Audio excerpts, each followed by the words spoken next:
Praise the Lord. Mungu asifiwe. This is tough. Adhiambo, now I know what you say about me when I'm gone.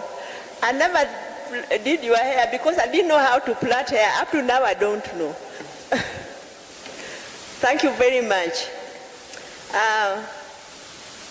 Let me say the following. It is very, very difficult for me to be standing here to say farewell to Beryl. Beryl and I are like Oburu and Raila because we were also close in age and grew up like twins, especially because our mother used to buy for us similar clothes. Any difference would have ended in fights. And by the way, she was mostly the winner in these fights. Yeah, because she was, even though I was taller, she was more sturdy and stronger than me. She would win, but I wouldn't give up. So Akinyi and Achieng. I'm Akinyi, she was Achieng. We were almost interchangeable, and many people used to confuse us, and we didn't bother to correct them. If I borrowed jam to lick or sugar, and my mother thought it is Beryl who did it because she was the naughtier one, she would not give me away, but would rather take the caning on my behalf. Growing up, Beryl was very special in very, very many ways. I don't know whether you can hear me. She loved reading, especially novels, a passion that we shared. We would read books from the same authors and then compare notes. She also loved singing and would listen to a song only once. And after that, she would be able to sing that song from the beginning to the end. Beryl could dance. She was able to dance.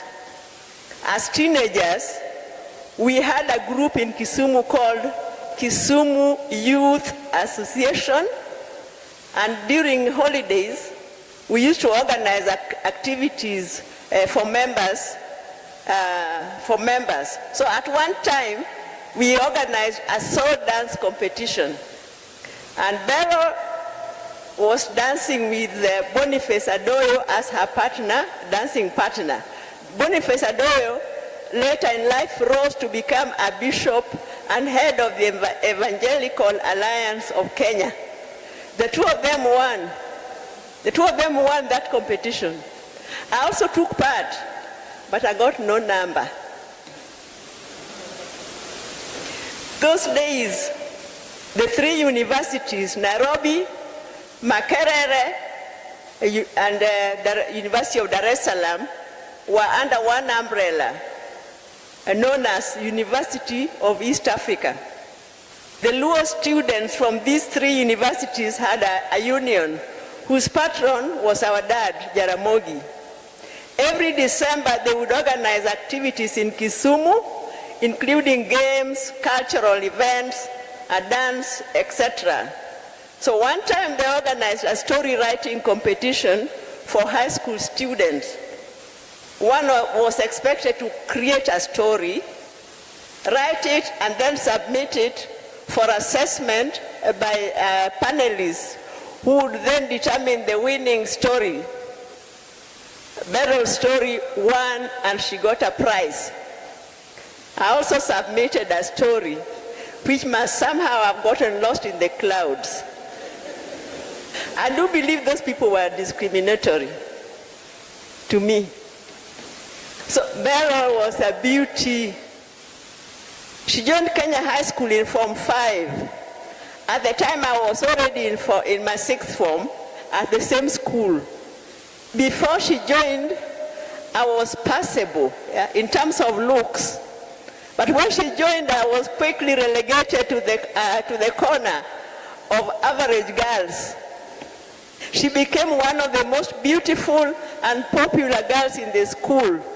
I couldn't help being jealous, even though as much as I loved and was very, very fond of her, and also proud of her.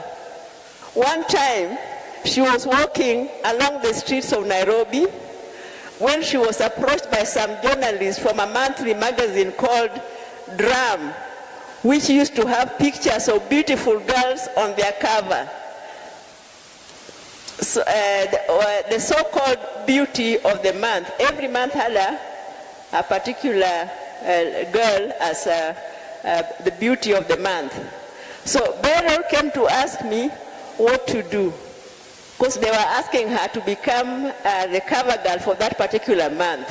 And they just saw her walking along the streets of Nairobi, can you imagine? And because it was so beautiful, she attracted them and they will approach her. And she came to ask me what to do. And at first, I encouraged her. I was telling her, you go for it.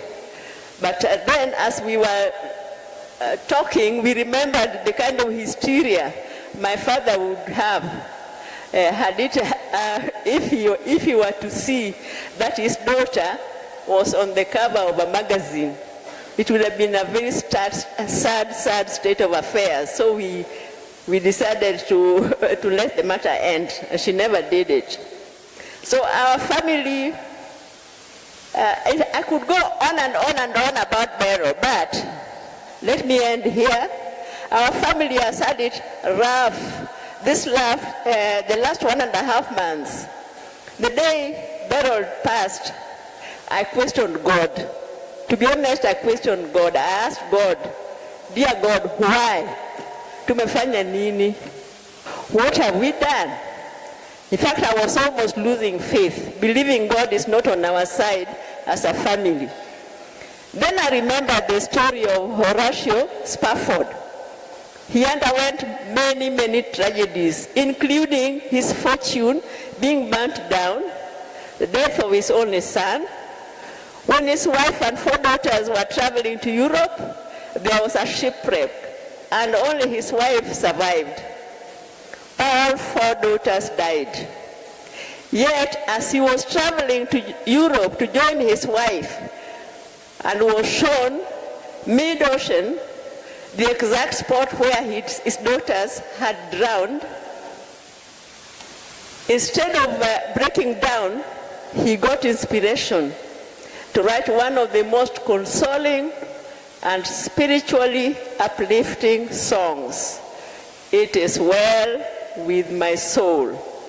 Whatever, my Lord, thou hast taught me to say, it is well with my soul. B. Nyakango. It is well with our souls. Auma. Chizi Taurai. We are all together. B. Rest in peace. Thank you.